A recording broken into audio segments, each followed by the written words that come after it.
Добрый день, уважаемые коллеги!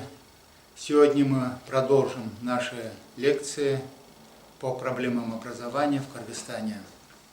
Мы вчера начали говорить о стандарте, что последний стандарт 2014 года – это новый стандарт, который направлен на изменение нашей системы образования. Но, к сожалению, многие заложенные в стандарте приоритеты в школе на сегодняшний день не совсем в полном объеме выполняются. Я решил буквально несколько слов в начале нашей беседы, лекции, остановиться на понятии стандарт. Стандарт, вы, наверное, знаете, в нашей системе образования появилась буквально недавно. И вообще мы в Советском Союзе, постсоветском пространстве, стандартизация образования и вообще о стандартах вообще не приходилось говорить, потому что наша система, вся система образования была стандартизированная. На всей территории Советского Союза, от Калининграда до Камчатки, мы учились по единым учебным программам, или как мы их еще называли, типовые программы, где учитель, согласно этим программам, все учителя обязаны, все образовательные организации Советского Союза были обязаны строго выполнять эту типовую программу. Никто не имел права вносить в эти типовые программы какие-то изменения. Она была жестко регламентирована. Слово стандарт, стандартизация, или в чем разница стандарта и тех типовых программ? Если, например, стандарт – это, я бы так сказал, более демократичный документ относительно тех типовых программ. В чем основная разница стандарта? Например, в стандарте закладываются основные параметры образования. В типовой программе все было там регламентировано.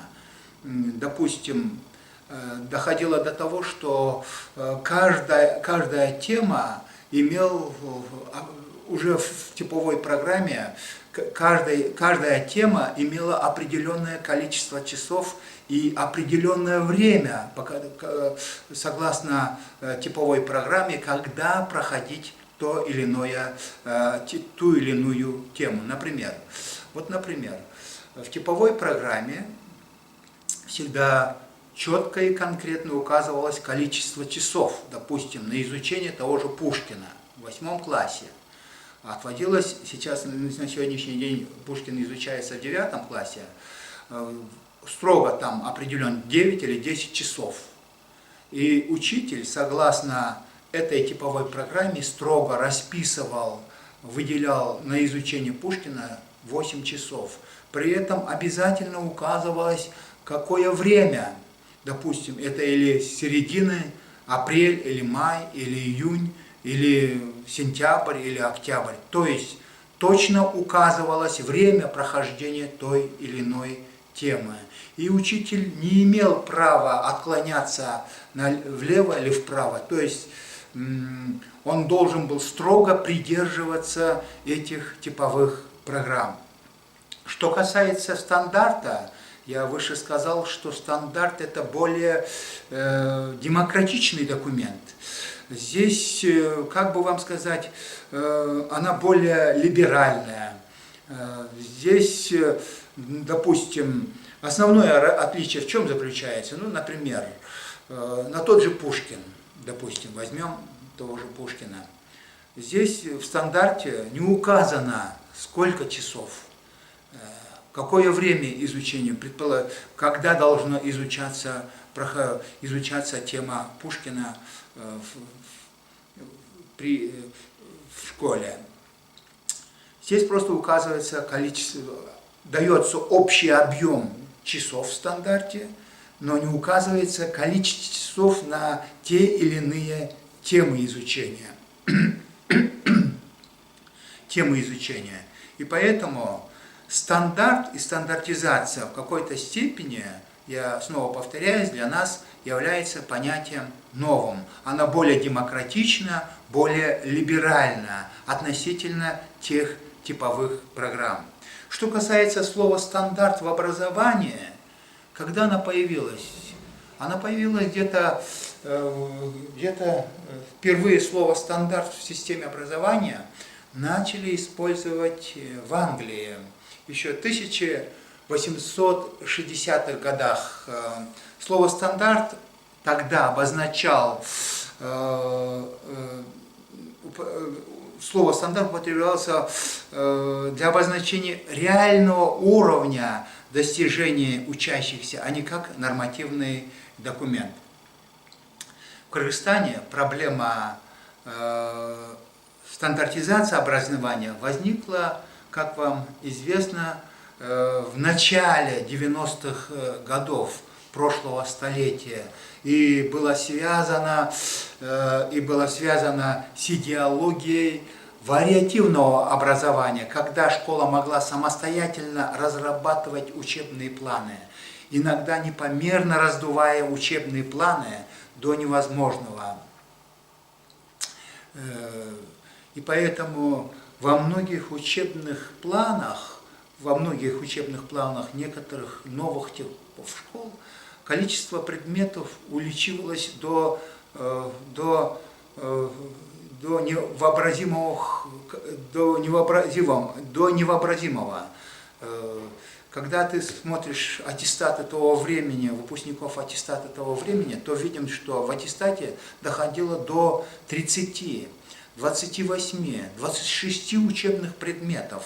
Представьте себе, а вы прекрасно знаете, что комфортная зона усвоения тех или иных учебных предметов, в общем-то, должно колебляться, чтобы ученик мог воспринимать этот учебный предмет, воспринимать и усваивать, как показывает исследование, то не должно быть в году не более 5-6 учебных предметов. Тогда ученик может, то есть тогда это более оптимальный вариант для усвоения новых знаний. На сегодняшний день стандарт в Кыргызстане рассматривается как ориентир развития системы образования, я бы так сказал. Он должен не только формировать содержание образования, но и определять принципы деятельности образовательной организации по достижению планируемых образовательных результатов, необходимые условия осуществления образовательного процесса, включая, конечно, и финансирование, и техническую базу, и уровень подготовки педагогических кадров, и многое другое. То есть стандарт у нас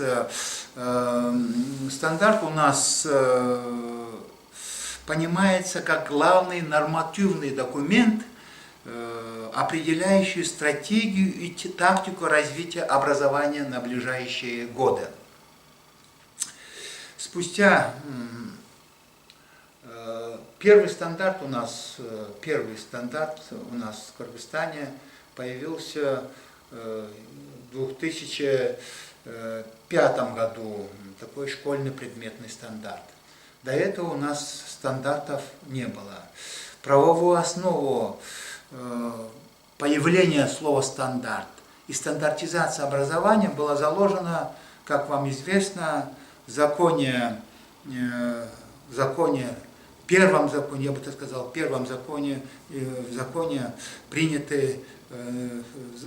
законе об образовании. И потом в дальнейшем слово «стандарт» было уже закреплен в законе 2003 года, где уже четко было обозначено, что в систему образования, всей системы образования, школьного и высшего образования вводится, будут работать на основе стандартов.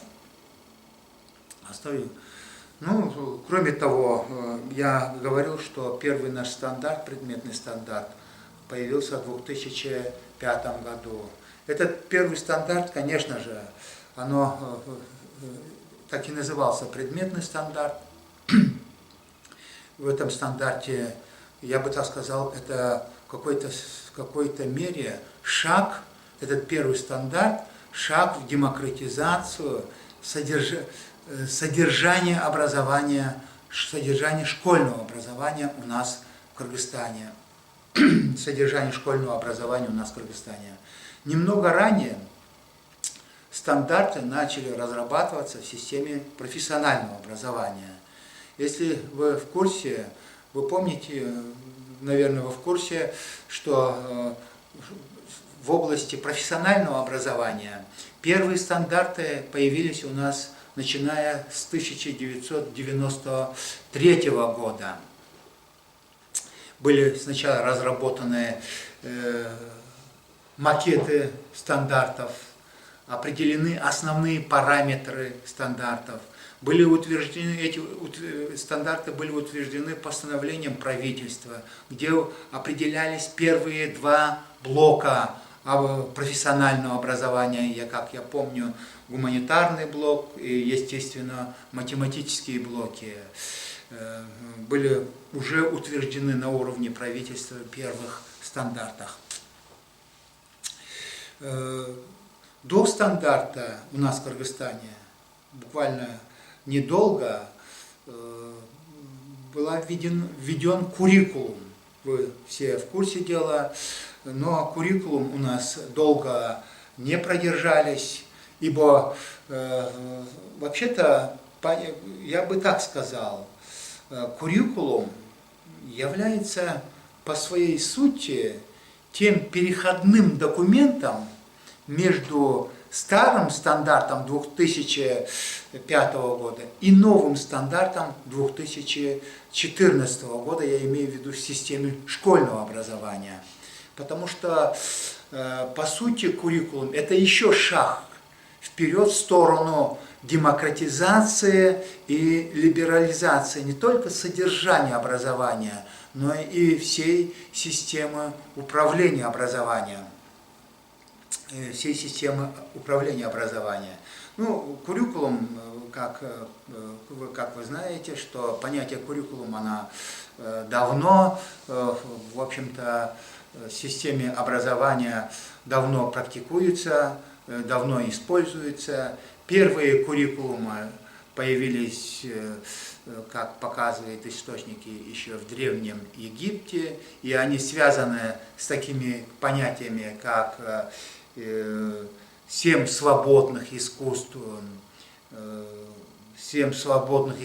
которые должны были изучаться, обучать детей вот в древности. Это и арифметика, это триум, и квадратиум, арифметика, логика, астрономия и так далее, чтение, письмо, то есть те предметы, которые закладывали основы будущей грамотности. И поэтому вот эти куррикулумы, которые у нас посуществовали буквально недолго, но они, я бы так сказал, заложили основу разработки нового стандарта 2014 года. А новый стандарт 2014 года, это, как мы вчера говорили, на предыдущих лекциях говорили, это новое направление, это новая культура, это новая философия образования. Это стандарт, первый шаг в демократизации всей системы образования. не только демократизация, но и либерализация содержания образования.